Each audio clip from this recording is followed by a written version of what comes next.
بسم اللہ الرحمن الرحیم۔ شروع کرتا ہوں اللہ کے پاک نام سے جو بہت بڑا مہربان نہایت رحم والا ہے۔ دوستو، بہنوں، بھائیوں، بزرگوں، جنگ احد کی قسط نمبر 62 میں ہم آپ کو خوش آمدید کہتے ہیں۔ دوستو، بہنوں، بھائیوں، بزرگوں، ہم کل بات کر رہے تھے قریش تو وہ احد کے نتائج سے خوشی سے اڑنے لگے، حالانکہ اس کے نتائج ان کے مفاد میں نہ تھے، اور اس میں ان کی فتح ایک سرسری سی فتح تھی، جبکہ اس کے نتائج حقیقت میں ان کی ناکامی تھے۔ یعنی ان کی فتح فقط ظاہری تھی، جبکہ حقیقت میں ان کی ناکامی ہی تھی۔ اس کے باوجود قریش نے اپنے پروپیگنڈا اور نشریاتی وسائل سے عربوں کے درمیان اس نام کی فتح کے مفہوم کو بڑا سمجھا، اور وہ مسلمانوں اور ان کی اقتدار کے خلاف پروپیگنڈا جنگ کرنے لگے۔ بس جزیرے کے ان باشندوں کے دلوں میں ان کی شان کام ہو گئی۔ ان کے دل میں مسلمانوں کے ہیبت سے بھرے ہوئے تھے، جیسے کہ بدر کے فیصلہ کن معرکے کے نتیجے میں ہوا تھا، جس میں اسلامی فوج نے مکہ کی مشرق فوج کو مکمل طور پر تباہ کر دیا تھا، جس سے تمام جزیرہ شست رہ گیا تھا، اور قریش نے معرکہ احد کے بعد مسلمانوں کے خلاف اپنے جنگی پروپیگنڈا میں وسعت کر دی، اور ان کے شعرا کے قصائد مشہور ہو گئے، اور اس زمانے میں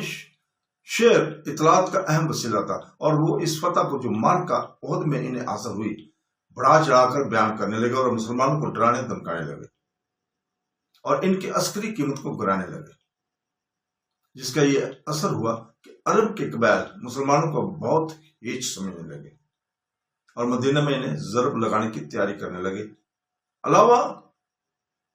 عظیم قریش تہ دل سے یقین رکھتے تھے کہ احد میں ان کی فتح حقیقی فتح نہ تھی، کیونکہ اس نے نہ مسلمانوں کی شوکت کو توڑا تھا اور نہ ان کے اقتدار کو ختم کیا تھا، جیسا کہ قریش کے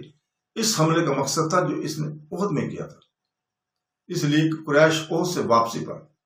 مسلمانوں کے خاتمہ کے لیے مدینہ کے اندر اس پر زیادہ وسیع اور عمیق ضرب لگانے کی تیاری کرنے لگے، اور قریش کے قائدین نے اپنے اور جزیرہ عرب کے طاقتور ترین قبائل کے درمیان مدینہ سے جنگ کرنے اور بالآخر مسلمانوں کو تباہ کرنے کے لیے فوجی اتحاد کرنے کے لیے زبردست کوشش کی، اور قریش کے زماں اپنے مساعی میں کامیاب ہو گیا، اور یہ فوجی اتحاد قریش اور عرب کے طاقتور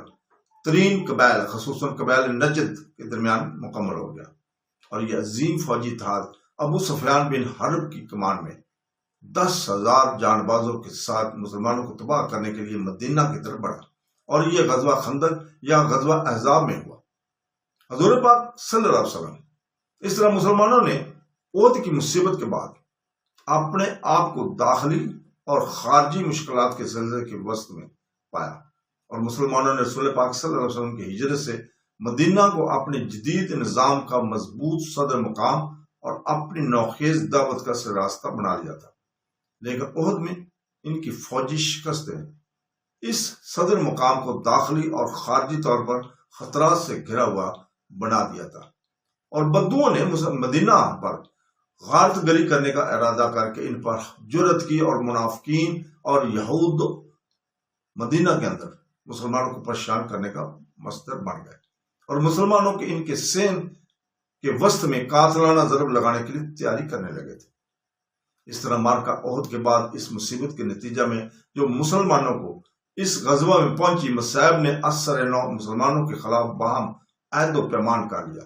مگر رسول کریم صلی اللہ علیہ وسلم ان زبردست مشکلات کے سامنے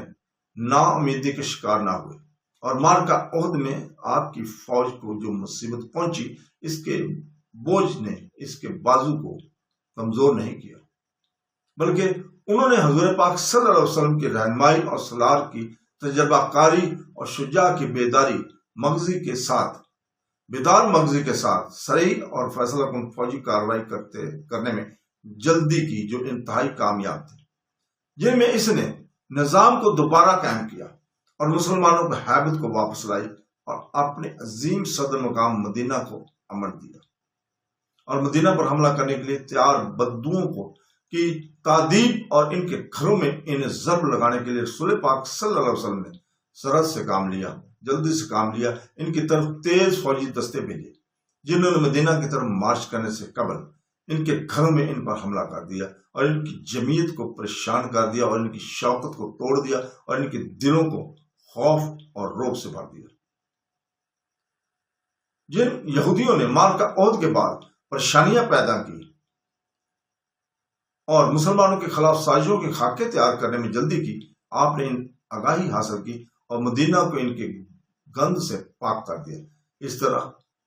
کہ آپ نے ان کے مدینہ سے جلا وطن کرنے میں سرعت سے کام لیا، جلدی سے کام لیا۔ اور یہ بنو نذیر کے یہود تھے جنہوں نے رسول پاک صلی اللہ علیہ وسلم 20 راتوں کے محاصرہ کے بعد یثرب سے جلا وطن کر دیا۔ ہم اسے انشاءاللہ تعالی اگلی کسی قسط میں بیان کریں گے مفصل سے۔ اور منافقین ان فیصلہ کن کارروائیوں کے بعد رسول پاک صلی اللہ علیہ وسلم کے ہمراہ اسد کے حملے میں بدوؤں، یہود اور قریش کے خلاف کی اپنی عادت کے مطابق سکون اور شرمندگی کی طرف لوٹ آئے اور اسلام اور رسول پاک صلی اللہ علیہ وسلم کے محبت کے اظہار کے باوجود دل میں پیچ و تاب کھاتے رہے۔ اس کے باوصف رسول پاک صلی اللہ علیہ وسلم نے انہیں کوئی ایذا نہیں دی، کیونکہ بظاہر وہ مسلمان تھے، مگر مسلمان بیدار مغزی اور احتیاط کے ساتھ ان کی نگرانی کرنے لگے تھے۔ رسول پاک صلی اللہ علیہ وسلم نے یہود، بدوؤں اور منافقین کے خلاف جو صریح اور فیصلہ کن کارروائی کی، ان سے مسلمانوں کی ہیبت واپس آ گئی اور مدینہ اور اس کے نواح میں انہیں دوبارہ مکمل کنٹرول حاصل ہو گیا، اور رسول کریم صلی اللہ علیہ وسلم نے ان بڑی مشکلات پر قابو پا لیا جن کی معرکہ احد کے بعد مسلمانوں نے سامنا کیا تھا۔ اس طرح اس کے بعد ہم عزیز دوست ماجد ڈاکٹر محمد حمید اللہ استاد اسلامی تعلیمات سارہون یونیورسٹی فرانس کا خط ملا، جس میں آپ نے مجھے اس طرف توجہ دلائی کہ میں نے اس حساس پر میدان کا آزاد کا نقشہ بنانے میں معرکہ جبل ارمد کی شرقی جانب ہوا تھا، مکی فوج نے وہاں پڑاؤ کیا تھا، غلطی کی، اور آپ نے مجھے اس طرف توجہ دلائی کہ تمام تاریخی مصادر وضاحت سے یقین دلاتے ہیں کہ مکی فوج اپنے سفر میں وادی الحقیق میں چلی جو مدینہ غرب میں واقع ہے۔ اس لحاظ سے ضروری ہے کہ معرکہ جبل ارمد کے مغرب میں ہوا ہو، نہ کہ اس کی مشرق میں، جیسا کہ اس نقشے میں ہے جسے ہم نے اپنے اس کتاب میں شائع بھی کیا ہے۔ اور اسی طرح عظیم استاد عبدالقدوس انصاری نے عذرا کرم اس طرح توجہ دلائی کہ حضور پاک صلی اللہ علیہ وسلم جب دری کی جانب گئے تو آپ نے مشرقین کی فوج کو اپنی بائیں جانب مغرب میں چھوڑا، اور یہ بات مجلہ المناہل جلد 2 صفحہ 1384 میں شائع ہوئی، اور اس کا مطلب یہ ہے کہ استاد انصاری اپنے تبصرے میں ڈاکٹر حمید اللہ کے ساتھ متفق ہے۔ اسی طرح مہربان استاد ابراہیم بن علی الباشی نے کرم فرمایا اور مجلہ المناہل المجلد 25 جمادی الاول 1384 ہجری میں نقد اور تحلیل کے عنوان کے تحت تبصرہ شائع کرا۔ اس سلسلے میں ڈاکٹر حمید اللہ اور استاد انصاری سے اتفاق کیا، اور حقیقت یہ ہے کہ اس رائے کی طرف میلان رکھتا تھا، اور شروع میں ہم نے میدان کازار کا نقشہ اسی اساس پر تیار کیا کہ قریش کی پڑاؤ جبل المراتا کے مغرب میں تھا اور جنگ بھی وہیں ہوئی تھی، اور یہ رائے تاریخ کی کتب میں محض معرکہ کی تفاصیل اور اس کے مقدمات کے مطالعہ کی بنیاد پر تھی۔ دوستوں، بہنوں، بھائیوں، بزرگوں، لیکن جب ہم خاص طور پر معرکہ کے مقامات کی تلاش میں مدینہ گئے اور منطقہ کے مطالعہ کے تیار ہوا تو جبل احد پر چڑھ کر وہ وادی کے تالاب میں گھومے اور جبل ارمات میں بھی چڑھے تو میں نے یہ وہ فرما رہے ہیں جنہوں نے یہ کتاب لکھی ہے جہاں سے ہم بیان کر رہے ہیں۔ دوستوں، بہنوں، بھائیوں، بزرگوں، یہی ہم آج آپ سے اجازت چاہتے ہیں۔ کل انشاءاللہ تعالی اس سے آگے بیان کریں گے اگلی قسط میں۔ اللہ حافظ۔